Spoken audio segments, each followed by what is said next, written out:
C'est un Recep Tayyip Erdogan bien décidé à garder le cap et à ne pas céder face aux sanctions américaines, quitte à tomber dans la surenchère.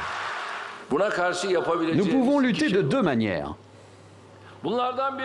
La première, en adoptant une position économique ferme. La deuxième, en prenant une position politique. Nous allons donc imposer un boycott des produits électroniques américains. Ils vendent des iPhones, mais il y a aussi les Samsung. À l'image des téléphones de la firme californienne Apple, les produits américains sont omniprésents dans les magasins turcs et très populaires. Alors l'annonce d'une lutte nationale contre ces objets divise des consommateurs pas encore convaincus. C'est facile de dire ne mangez pas de hamburger, n'achetez pas de téléphone. Moi j'ai une fille de 16 ans, essayez de lui enlever son iPhone. Quand vous pensez à l'Amérique, Apple est la première marque à laquelle vous pensez. Alors si notre président veut qu'on commence par boycotter Apple, on le fera. S'il veut qu'on arrête de les vendre, on le fera.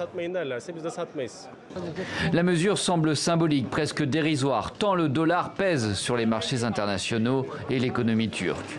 Pour trouver une alternative au billet vert de l'oncle Sam, Erdogan peut d'ores et déjà compter sur un allié, lui aussi sous le joug de sanctions.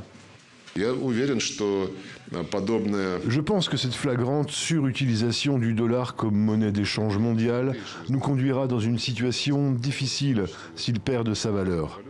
Et de plus en plus de pays, même ceux qui ne subissent pas les sanctions américaines, vont vouloir rejeter le dollar et s'appuyer sur des partenaires fiables qui seront prêts à négocier et conclure des échanges dans leur monnaie nationale.